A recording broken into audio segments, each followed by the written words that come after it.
morning. Welcome everybody to your Be Lucky podcast. Free podcast for you every single week, tackling those ITV races.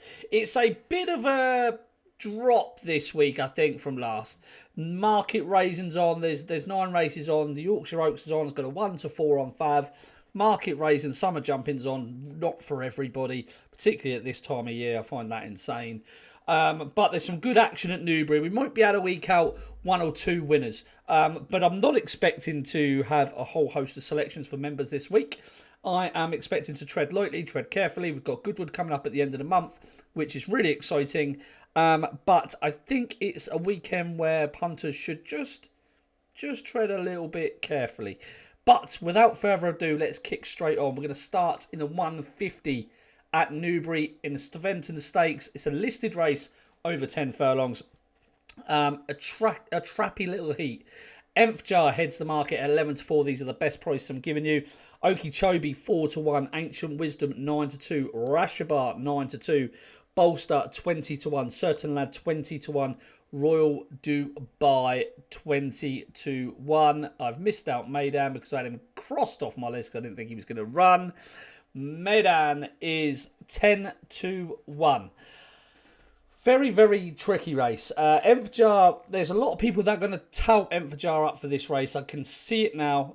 It's currently 12:36 on Thursday, so not long after declarations, but I can see that this being a very popular horse this weekend because he had a little bit of hard luck at Royal Ascot. But what you need to realise is the horses behind Nth Jar also had a lot of hard luck, okay? Haunted Dream being one of them got no run up the rail, and I thought he would have left him for dead if he would have got his clear run at things. So a few horses did get hard luck stories in that race, and he still got out in time, didn't quicken, lost third towards the finish.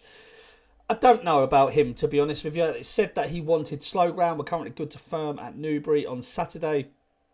I just think he's only... I don't see any value in his price.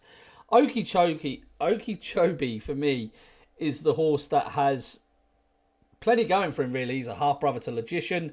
This is his ideal trip. Ground to be perfect. He was 2-3 at Kempton 89 days ago. That should have knocked the freshness out of him. He's returning to turf. He's 2 for 2 on turf. He's £3 rated in £3 higher than Nth Jar. And I just think James Doyle would get on really well with him as he did when he was behind Dubai on at Kempton last April. Now, he's a horse clearly that's had a lot of issues.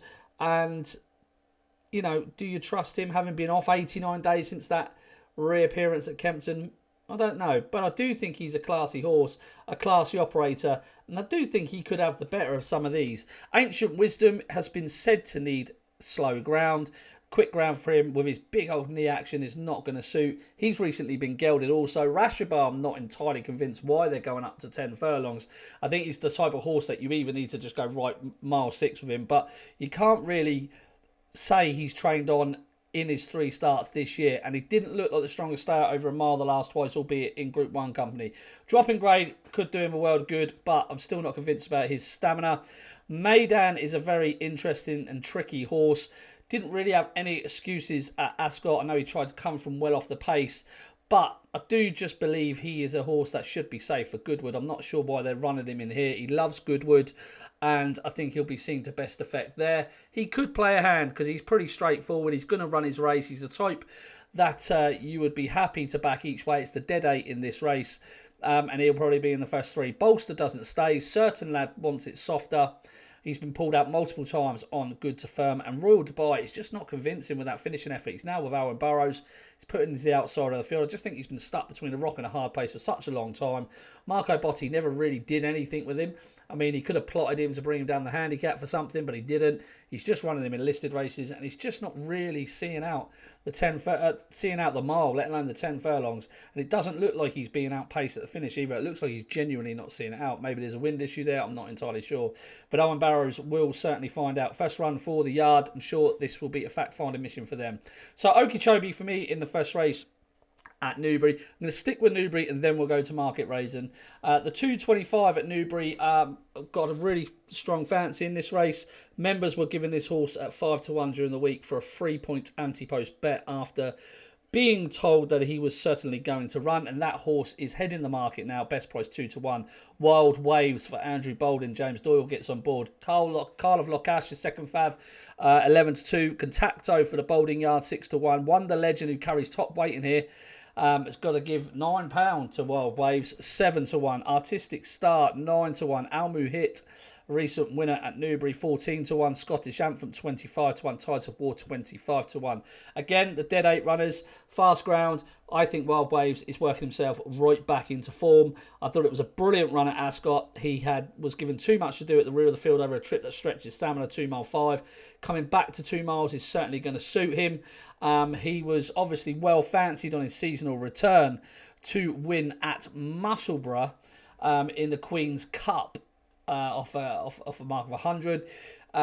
This is obviously far easier than that, and he's just been working himself back to form, and I think there's a bigger effort in the locker from Wild Waves. Big long home straight will suit him. Decent ground will suit him. I think he's a really nice horse going forward, and he could be set for the Ebor after this. I don't really see any dangers. Contacto is a horse that could have a little bit more upside to him. Nicola Curry's on, probably because no one else could do the weight at 8'4". But I thought he was beaten very fair and square in the consolation race at Newcastle last time, and I couldn't really see any reason to upgrade that performance. Maybe switching back to turf will see him to better effect, but I do think Wild Waves is a horse very much on an upward curve, and I think he's a very, very strong stayer at this trip. He sort of went from a mile 6 to 2 mile 5, didn't really capture the middle part of that, and I think today, going over 2 miles for the first time, I think it's going to be his optimum trip. Brilliant fourth in the Melrose last year, and for me, he should have won that. He was caught too far off the pace, denied a clear run, and then came home strong behind Table Talk, who has obviously been performing well in group company. If you look at that Ascot third last time, Samui was in second. Samui has come out and given Al Kareem a good run for his money at York as well. Dallas Star is in group company this week. Scottish Anthem was well behind, and I thought Wild Waves deserved a massive upgrade on that effort, considering he came from where he came from at the rear of the field and was pretty free early on to get the 2 mile 5 trip. So Wild Waves would be the strongest bet, I think, on the Saturday for me, considering we've got a lot of mixed action with the summer hurdle stuff. The 257 at Newbury, the Hackwood Stakes, regional heads the market here. Last year's third. For Edward Bethel, 5-2. Elite Status back at his favourite. Newbury gets cheek pieces for the first time, 4-1. Giraffe gets blinkers for the first time, and William Buick for Aaron Burrows, 11-2. Kind of Blue has not been kind of himself at the moment. James Doyle on, 8-1. Diligent Harry won at Newcastle last time, ran really well in this race a couple of years ago, 12-1. Fair Angelica, 20s. Ferros, 20s. Ain't Nobody, 25s. Cardem, a Group 1 winner, 25-1. King's Gamble, 25-1. Russet Gold, blinkers first time for Roger Varian, 50s. And Ranger Bambi, who's turned out relatively quickly 8 days later after finishing 6th at York, is 66-1. Okay, regional I just feel is a vulnerable favourite here. Seven-year-old, he runs well all the time. He's going to be there or thereabouts. There's no each way part to the bet because they put him in at 5-2. And he's just probably pretty solid, right? But I just feel he's vulnerable to something. Elite Status has been poor the last twice. Now, he comes back to Newbury, and if you're a fan of Elite Status, you're going to be hoping that the return to Newbury sparks him back into life, and the cheek pieces gives him that little bit extra. But he's just not kicking on for me. He's been a little bit weak in the finish the last twice, stopping quite quickly, I've noticed. I don't know. Even at Newbury, he was sort of holding on at the finish last year in this race. Giraffe can't quicken at this pace. The blinkers are obviously been put on to try and help him in the mid part of the race when push comes to the shove. He travels beautifully, but when they get down and dirty with him and try and ask him to quicken, he just can't quicken. Kind of Blue looks a decent price if this horse could bounce back. Now, you could be very forgiving of Kind of Blue. You could say Newcastle all-weather, wasn't in love with it, poor draw down the centre of the track, made a mid-race move and just couldn't get on terms. Forgive the run at Shanti because he missed the break entirely. He reared as the stalls came out. And then you're going back to that head win over Swing Along last year on Champions Day in the Champions Sprint, and that would be good enough to obviously win this race. However, for me, Kind of Blue is just had a real surge of progression last year, and it's just plateaued out a little bit. I just think this could be asking for an upset. The horse I'm going to chance, I'm happy to chance, is Cardem at a price Drawn in stall 9, like horses drawn high here. I think the market is assuming he's going to need the run because he's been off for 315 days. I don't necessarily think that's the case. I think with these older horses, as he did with Equilateral, Charles Hills had them pretty ready to go on their seasonal returns. Cardem has gone well fresh in the past. He was brilliant in Kingland when second to Cogburn in September, when we last saw him, September of 2024. Now, he may well need this being a 9-year-old, but he's run really well in this race in the past. He's got the ability to win this race because I think it's a poor race. He's got the pace to aim at. And if he is anywhere near on song, I think he will go very close at 25 to 1. And he would be a win-only bet for me because he has bomb-out potential, right? He could desperately need the run. And I wouldn't know that. And if he was to desperately need the run, you don't want to be wasting the each-way part of the bet. The Weatherby Super Sprint at 3:30 is a Class 2 contest. Havana Hurricane heads to market as evens, having won the Windsor Castle for Eve Johnson Horton. This is a little bit of an afterthought for them, though, because they were umming and ahhing during the week whether to run. They are now going to run. Athelia is 6 to 1. Ali Shuffle, third favourite, 9 to 1. Our Cody for Richard Hughes and Luke Morris. Luke Morris has got an absolutely dreadful record in sprint races, given his riding style, so I wouldn't go anywhere near Luke Morris in a sprint race. No, thank you. Rakib, Sean Levy, Richard Hannon got a great record in this race over the years. 12 to 1. This horse turned out relatively quickly, having run behind Saba Desert last week in the Superlative. Back to 6 furlongs today. Ran a nice race behind Gastad in the Coventry. And this horse could go very close. Cotai Bell, 14 to 1. Kama Chameleon for Dylan Kuno's on fire at the moment, 18 to 1. Big Fun for Kevin Ryan, 20 to 1. Irish Fighter, 20 to 1. Logie Bear, 28 to 1. And much bigger the rest. William Buick rides for Richard Hannon on Logie Bear, but you would assume that Sean Levy would have had the choice of the Hannon quartet in this race, or trio in this race. I haven't got a strong opinion, to be honest. I wouldn't back Havana Hurricane at even money. I just think that price is just absolutely insane, really. We don't even know how the Windsor Castle is going to work out just yet. Obviously, a very nice horse, but I don't know. Not for me. Not for me, to be honest. If I was going to take a swing at something, it would probably on something drawn very high. I like horses drawn high at Newbury, coming down the stand side rail. Maybe George Scott's Gaga Mate, who has 7 lengths to find with Havana Hurricane on the Windsor Castle form. But I do think it's better than when he showed what he showed there. He's around 40 to 1, this 2-year-old. Drawn in stall 18. May be tempted to have a little bit of a small bet there. But other than that, I don't have a strong opinion in the race, guys. So I do apologise. I cannot help you there. Moving over to Market Raising, the 205. And we're going to skip through this quite quickly because, again, no bullshit podcast, right? You don't want me waffling about crap that I don't know nothing about. 205 at Market Raising.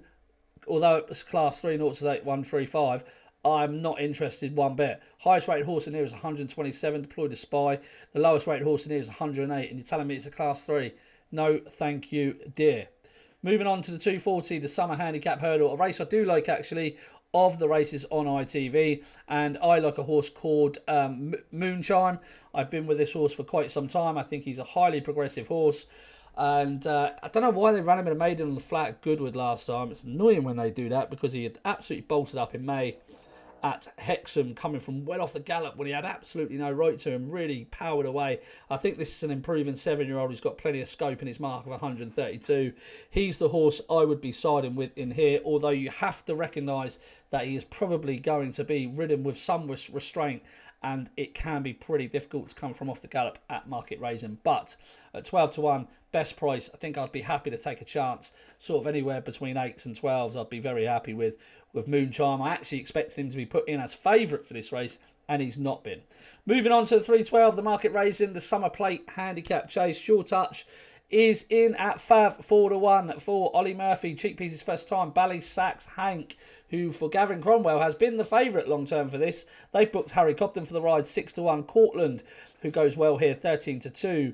Sandana for Ross O'Sullivan, 9 to 1. Statutario, 11 to 1. Barloo, who gets first time Cheek Pieces. I'm convinced this horse is still well handicapped, but he is such a bloody enigma. I can't bloody bring myself to back him. 12 to 1. Horonsteri for Sarah Bradstock. First start for Sarah Bradstock. Jack Tudor takes the ride off 141. 12 to 1. This horse, formerly with the Michael Keedy stable, and Willie Mullins before that, but 141 is a big ask in this summer, big field summer handicap. Risk of the ground for Harry Skelton and Dan Skelton. The Flyer Begley for Jack Hogan, Gary Harmer 20 to 1. Do you know what I mean? 22 to 1. Charlie O'Brien 25 to 1. Hang in there, who looks handicapped to the hilt. 25 to 1. Mr. Saxo beat 28 to 1 at Vintage Fizz, who has a chance. 33 to 1. Shake Your Tail Feather. Tristan Darrell, Dan Skelton, second string for Skelton's 40 to 1. Who wins? I thought this was really difficult. Look, I thought Ballysax Hank was a sort of a plot job if ever I'd seen one, really. They obviously like Harry Cobden for this track. He gave that horse Born Famous a great ride a couple of years ago. Connor Stone Walsh out, Harry Cobbo in.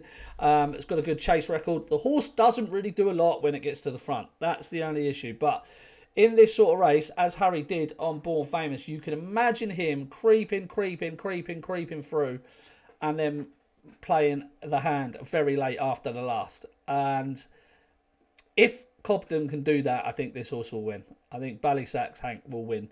I do think there's lots more to come. I think they've kept the horse over hurdles the last twice on purpose. I think it's been a plot job for this race. 10 stone 5 is a very lightweight in a race of this nature. Cobden 10 stone 2 is the lowest he's done. So, you know, he's right down towards the bottom of his weights to do this horse. And I think Ballysax Hank is the one to beat. But that's going to be a popular horse across the weekend, I think, on the social media channels. But I think the nap and the best bet of the weekend is Wild Waves into that handicap. I think he could be e-ball bound, and I think there's loads more to come from him against what is relatively exposed opponents. Whatever you're doing, bet responsibly, but most importantly of all, as importantly of all, be lucky.